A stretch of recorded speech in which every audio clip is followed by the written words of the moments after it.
We don't have live ash trees like this anywhere else in the park that I know about. Yeah, nice. Here they are. We've got 19 ash trees from over in that area. Yeah, I see them. Just within sight here. Yeah. We have 3 species that we're releasing. Yeah. Ubius and Grilly are all shipped as pupae in these ubinators. Okay. And there are EAB eggs inside, as well as Ubius eggs that hatch and develop on the EAB eggs. Yeah. And they're so small they can come out through that little mesh there. The mesh keeps other things out while they're developing. The Ubius feed on the EAB eggs. Yeah. The eggs are laid on the outside of the tree, but then the other 2 species feed on the larvae. They're the parasitoid wasps. They parasitize either the eggs or the larvae of the emerald ash borer. And the EAB emerald ash borer is the one that's responsible for a lot of the mortality that we've seen when we've driven up here on the ash, and we're losing what, 90%? We're losing all the ash. Yeah.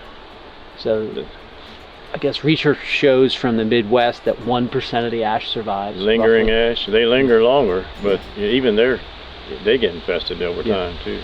I don't know how long they linger. But the hope is that these little wasps will control enough of the EAB over time to protect a small component of the ash for future. We have a lot of ash regeneration, a lot of ash seedlings coming on. Yeah. They call them the Orphan Cohort. Yeah. All their parents are dead. From the seed bed. Yeah, and there's a lot of them in the forest. Yeah. And we're hoping as they develop, yeah, these wasps will protect them. The Orphan Cohort. I like that. Yeah. Cool. We don't know how well these little parasitic wasps are going to do over time.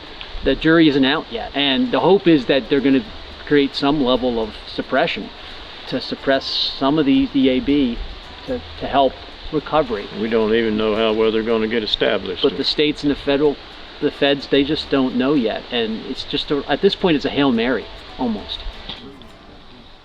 Nice looking apples. Yeah, they're pretty. This tree has a lot of exit holes. Oh, here we go. Hey, Dale's good with stuff like this. Look at those holes, man. That's little. Careful. Oh man, look at Dale. Here's the galleries. See how they fed? See all the galleries? And they girdle the tree with their galleries. And they're small, so they're not even as big as an earthworm. They're tiny. The larvae are about the size of what's a good example? Here are some exit holes over here in the bark. The larvae would be about this long, you know. That's about how big they would be.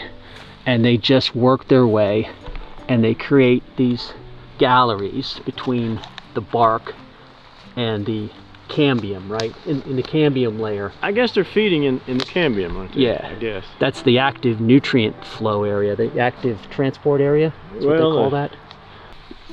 The borers' heads are flat on the bottom and rounded on top, and so they make a D shape when they come out.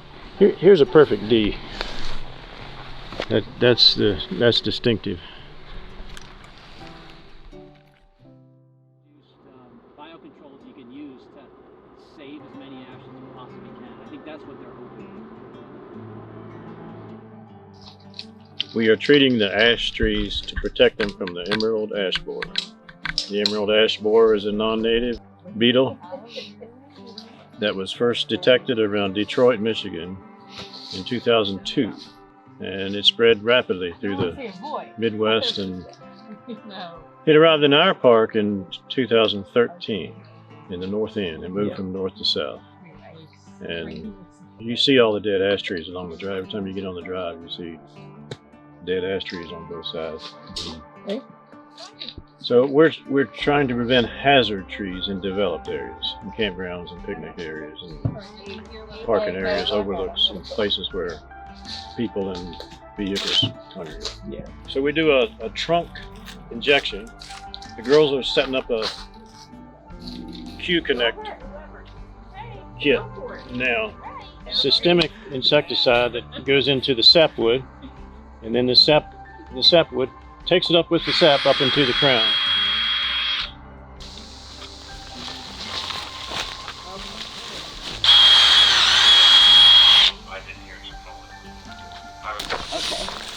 Well, based on that diameter, we know how much chemical to use. Yeah. So it's very powerful Yeah. insecticide. So we're getting ready to do what, a 16-inch? 16-inch tree. We'll do 80 milliliters for a 16-inch tree. Yeah. And that will be effective for 3 years. And this is going directly into the into the bark, or Into the sapwood of the tree. Okay. Into the trunk. Yeah. Beneath the bark. You don't do any soil injections for ash borer. Not anymore. We did some. Ash are wind pollinated, so they don't really depend on pollinator bugs, insects. But there is a certain time of year when we don't have much else blooming that honeybees will use ash pollen.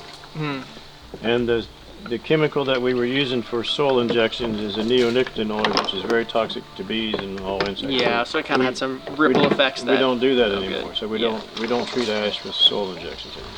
Are there native species that eat the ash borer beetles? No. No, that's why we're releasing Those wasps, yeah. Yeah, they're non-native. We're releasing non-natives to control non-natives. Yep. Yeah, exactly.